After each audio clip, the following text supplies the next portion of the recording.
A promessa é de vantagens. O cliente faz a compra e parte do valor que ele pagou recebe de volta em forma de produtos ou descontos quando for comprar de novo. Os programas de pontos, milhagens ou cashback foram criados para atrair o consumidor, mas alguns têm irritado muita gente. Eles geralmente aparecem na fatura do cartão de crédito de muita gente.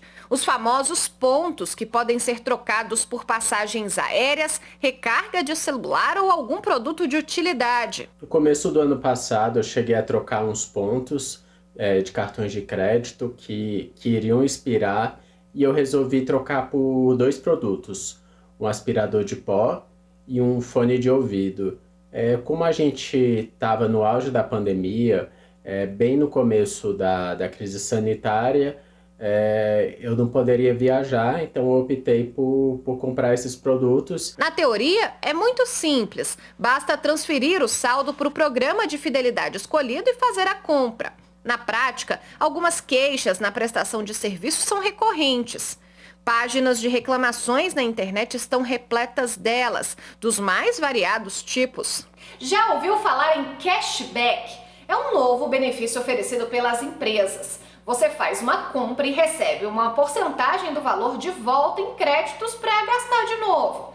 Uma maneira encontrada para fidelizar o cliente, mas que tem deixado muito consumidor confuso. É o caso dos postos de combustíveis. Alguns divulgam preços abaixo do praticado no mercado para atrair o motorista.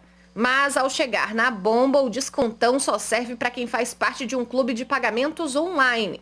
E, na verdade, nem é desconto, porque o cliente paga o valor cheio e a diferença prometida vem em crédito para comprar outros produtos depois. O preço real, pago no litro, continua bem mais caro. O Código de Defesa do Consumidor diz que um dos direitos básicos do cliente é a informação adequada e clara sobre os diferentes produtos e serviços ofertados, inclusive o valor que vai ser pago por eles. Quando o consumidor trafegar pela via, o preço que tem que chamar a atenção dele é o preço sem qualquer tipo de desconto, né? De forma mais destacada. E é lógico, sim, o posto pode divulgar as suas promoções com uso de aplicativo, ou por pagamento diferenciado em cartão de crédito, dinheiro ou débito, mas o preço que realmente tem que estar em destaque para o consumidor é aquele preço sem qualquer tipo de desconto.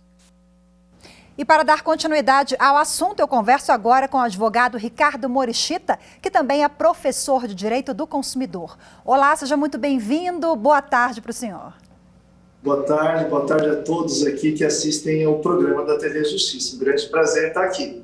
Bom, acompanhamos na reportagem que na teoria parece ser tudo muito simples, vantajoso, mas o consumidor pode estar aí entrando numa cilada, numa pegadinha, se não estiver atento a algumas questões. Quais?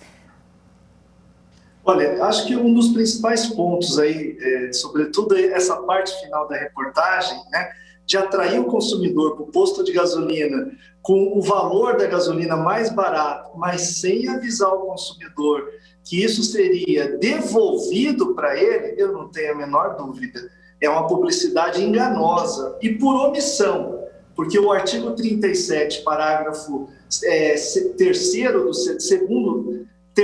CDC, 37.3 do CDC, obriga o fornecedor a informar um dado que é essencial. E não tem nada mais essencial do que o preço. Não dá para fazer um truque com o consumidor. Não dá para mostrar o preço mais barato, mas obrigando o consumidor a utilizar o cartão e o sistema de cashback. Então, aqui eu tenho uma enganosidade.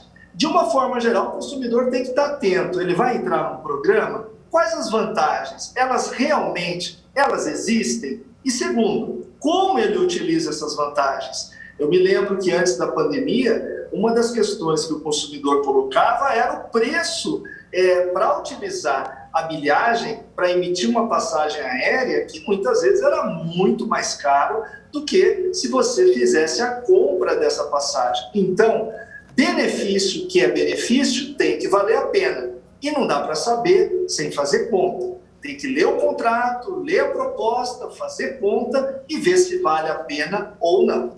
Bom, dificuldade no resgate de pontos, transferências que não são feitas adequadamente, as reclamações elas são inúmeras e tudo isso entra ali naquele item de falha de prestação de serviço. A empresa, ela precisa, se o consumidor, por exemplo, perdeu o prazo porque não conseguiu falar com a empresa, ele tem que ser ressarcido e precisa guardar quais documentações para poder reaver esse direito depois? Olha, é sempre importante, né, que o consumidor tenha um registro, protocolo da ligação, se foi um e-mail, uma cópia, e você tem toda a razão, é vício na prestação do serviço. E o vício não pode cair no colo ou na conta do consumidor. É uma obrigação do fornecedor, uma vez que ele tenha feito a proposta, a oferta desse produto, né, esse produto desses cartões de fidelidade, que cumpra adequadamente. Se o consumidor tiver problema, ele precisa saber, ele está respaldado pelo Código de Defesa do Consumidor. Rapidinho para a gente finalizar, Ricardo, o que o consumidor deve fazer, a quem procurar se sentir lesado? Todas as vezes que o consumidor tiver problema, ele pode procurar inicialmente a própria empresa, né? E a empresa tem que adotar a melhor solução para ele. Caso ele não consiga uma solução com a empresa, ele tem os órgãos de defesa do consumidor. Todos os estados brasileiros possuem PROCONs. E ainda, se ele quiser, é importante lembrar, ele pode fazer a reclamação pelo celular dele com o aplicativo consumidor.gov.br. É um canal ótimo, de cada 10 reclamações, 8 são solucionadas. E ainda, por último, ele pode não só recorrer aos órgãos reguladores, no caso, se o produto é financeiro, ele tem um banco central, e por último ainda, ele tem o Poder Judiciário como última medida para a proteção dos seus direitos. Maravilha, Ricardo Morishita, muito obrigada mais uma vez pelos seus esclarecimentos, pela participação. Ótima tarde para você. Tchau, tchau.